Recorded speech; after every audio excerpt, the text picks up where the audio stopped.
Lockout या tag out device के साथ छेड़छाड़ की सख्त मनाही है। अन्य कर्मचारी वे होते हैं जो बंद और टैग किए गए उपकरण के आसपास काम करते हैं, लेकिन इस प्रोसेस में शामिल नहीं होते हैं। उनकी जिम्मेदारी होती है कि एनर्जी कंट्रोल प्रोसेस के संबंध में जागरूक रहे, लॉटो डिवाइस को न हटाएं, उस मशीन या उपकरण से तब तक दूर रहे जब तक कि उसका लॉक या टैग हटा ना दिया जाता। लॉकआउट और टैग आउट के स्टैंडर्ड। एनर्जी कंट्रोल या लॉकआउट स्टैंडर्ड एप्लीकेशन के स्टैंडर्ड्स में निम्नलिखित घटक और कार्य अनुशंसित क्रम में शामिल किया जाएगा। चरण 1, लॉकआउट की तैयारी करें। अधिकृत व्यक्ति द्वारा सबसे पहले काम करने वाले डिवाइस या मशीन की पहचान करता है। उसके बाद शटडाउन और रीस्टार्ट के स्टैंडर्ड को वेरीफाई करता है। चरण 2, शटडाउन। योजना बनाने के बाद उस मशीन को बंद करने का समय आता है, इसकी सर्विस या रखरखाव किया जाना है। चरण 3, ऊर्जा आइसोलेशन। लोटो में अगला चरण पावर ब्रेकर को बंद करके या वाल्व को बंद करना होता है। इससे मशीन या उपकरण को किसी भी एनर्जी सोर्स से अलग किया जाता है। चरण 4, लॉकआउट या टैग आउट डिवाइस लागू करें। एक अधिकृत कर्मचारी लॉकआउट और टैग आउट डिवाइस को एनर्जी आइसोलेशन डिवाइस से जोड़ देगा। डिवाइस किसी भी अन्य आवश्यक जानकारी के साथ लॉकआउट या टैग आउट प्रोसेस के लिए अधिकृत कर्मचारी का नाम उल्लेखित करते हैं। चरण 5, स्टोर एनर्जी को कंट्रोल करना। ये सुनिश्चित करना महत्वपूर्ण है कि कोई शेष बची बिजली खतरनाक तो नहीं है। इस प्रकार एनर्जी सोर्स को डिस्कनेक्ट करने के बाद जांचें कि क्या मशीन में अभी भी कोई खतरनाक ऊर्जा स्टोर तो नहीं है और क्या मेंटेनेंस के लिए सुरक्षित है।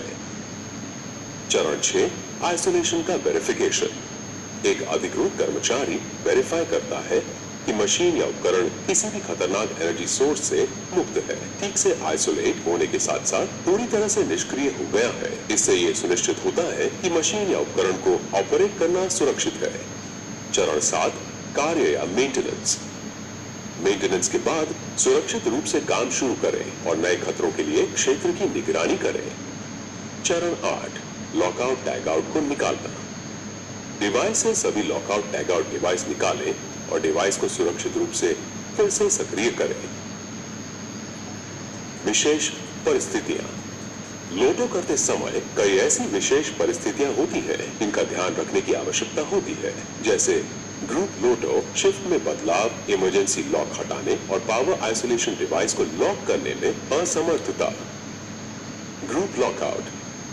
ग्रुप लॉकआउट एक ऐसी स्थिति है जहां एक ही समय में एक से अधिक कर्मचारियों द्वारा किसी उपकरण का मेंटेनेंस किया जाता है। ग्रुप लॉकआउट, इसको हैस्प या ग्रुप लॉकआउट बॉक्स का उपयोग करके किया जा सकता है। शिफ्ट परिवर्तन। यदि लॉकआउट टैग आउट डिवाइस को एक शिफ्ट के बाद उपकरणों के साथ बदलने होते हैं, तो अगली शिफ्ट के अधिकृत कर्मचारियों को उपकरण पर काम शुरू करने से पहले निष्क्रिय की जांच और वेरीफाई करना चाहिए। इमरजेंसी लॉक को हटाना। जब लॉक हटाने के लिए कोई अधिकृत कर्मचारी अनुपस्थित होता है, तो साइट प्रबंधक द्वारा अधिकृत प्रशिक्षित व्यक्ति लॉक को हटा सकता है। हालांकि उन्हें अनुपस्थिति के बारे में पहले से ही सूचना प्राप्त करनी होगी। अगर एनर्जी आइसोलेशन डिवाइस को लॉक नहीं किया जा सकता है, तो एक टैग आउट डिवाइस को अटैच करना होगा। इससे यह समझाने में मदद मिलेगी कि एनर्जी आइसोलेशन इक्विपमेंट का रखरखाव या सर्विसिंग हो रही है और उपकरण को तब तक ऑपरेट नहीं किया जाना चाहिए जब तक कि टैग हटा नहीं दिया जाता। लॉकआउट टैग आउट प्रोग्राम की प्लानिंग। किसी उपकरण या मशीन के मेंटेनेंस या सुधार के दौरान सेफ्टी को सुनिश्चित करने के लिए 3 आधारभूत घटकों की आवश्यकता होती है: एनर्जी कंट्रोल प्रोसीजर, प्रशिक्षण और 3 निरीक्षण। ऊर्जा नियंत्रण प्रक्रिया। एक बार हैजार्डस एनर्जी रिस्क उत्पन्न करने वाली मशीनों और उपकरणों की पहचान हो जाने के बाद एक लिखित प्रक्रिया डेवलप करने की आवश्यकता होती है। इस प्रक्रिया में ये सब शामिल होना चाहिए: एनर्जी सोर्स को लॉक करने और टैग करने और आजमाने के लिए स्टेप बाय स्टेप दिशा निर्देशों का पालन, लोटो प्रोसेस के दौरान उपयोग किए जाने वाले टिकाऊ, स्टैंडर्डाइज्ड और उपयुक्त हार्डवेयर पर पूरी जानकारी होनी चाहिए। लोटो का प्रोसेस करने वाले वर्कमैन को महत्वपूर्ण जानकारी देने का तरीका। लिखित प्रोसेस में किए गए किसी भी बदलाव के बारे में और उन सभी को सूचित किया जाना चाहिए जो संभवतः इन बदलावों से प्रभावित हो सकते हैं।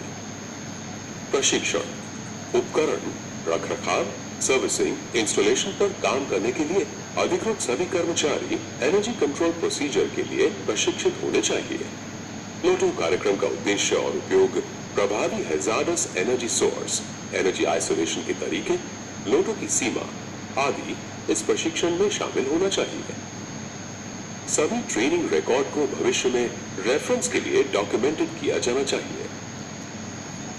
निरीक्षण, ये सुनिश्चित करने के लिए कि एनर्जी कंट्रोल प्रोग्राम को प्रभावी करने के लिए सभी प्रक्रियाओं का पालन किया गया है, ये निरीक्षण महत्वपूर्ण है। किसी भी प्रकार की कमियों को पहचानने और सुधारने के लिए निरीक्षण किया जाएगा। निरीक्षण रिपोर्ट को भविष्य के संदर्भ के लिए बनाए रखा जाएगा और उसे डॉक्यूमेंट किया जाएगा। रिकॉर्ड्स का मैनेजमेंट, निम्नलिखित अभिलेखों को निम्नानुसार रखा जाएगा। उपकरण specific LOTO standards, LOTO energy isolation record register, training record, program audit के रिकॉर्ड और व्यक्तिगत कर्मचारियों को जारी किए गए लॉक और टैग का रजिस्टर और वापसी। आश्वासन, प्रत्येक साइट पर स्व आश्वासन कार्यक्रम का आयोजित कर आत्मविश्वास को बढ़ाने को लेकर इसके उद्देश्य और स्टैंडर्ड्स के अनुपालन को सुनिश्चित करना चाहिए।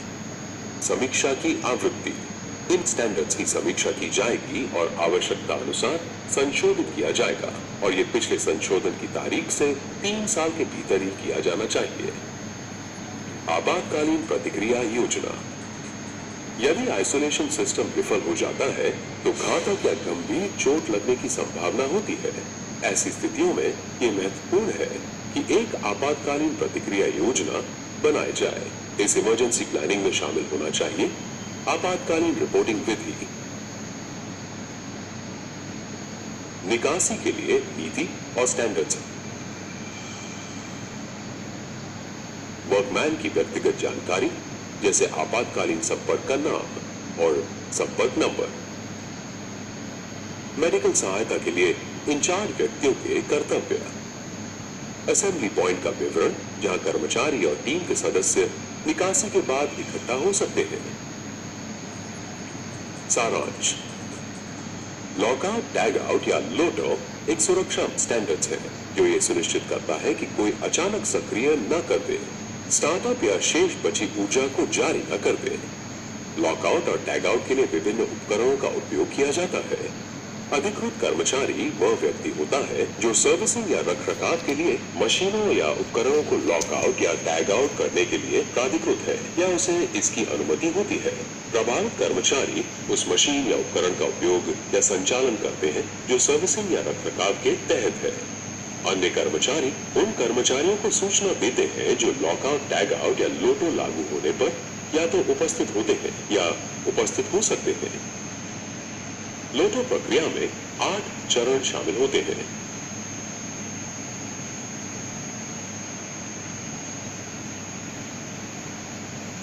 लोटो के दौरान ग्रुप लोटो इमरजेंसी लॉक हटाने और एनर्जी आइसोलेशन डिवाइस को लॉक करने में अक्षमता जैसी विशेष स्थितियां समक्ष आ सकती हैं। इस पूरी प्रक्रिया की प्रभावशीलता को सुनिश्चित करने के लिए एक लोटो प्रोग्राम की प्लानिंग करना बहुत जरूरी है।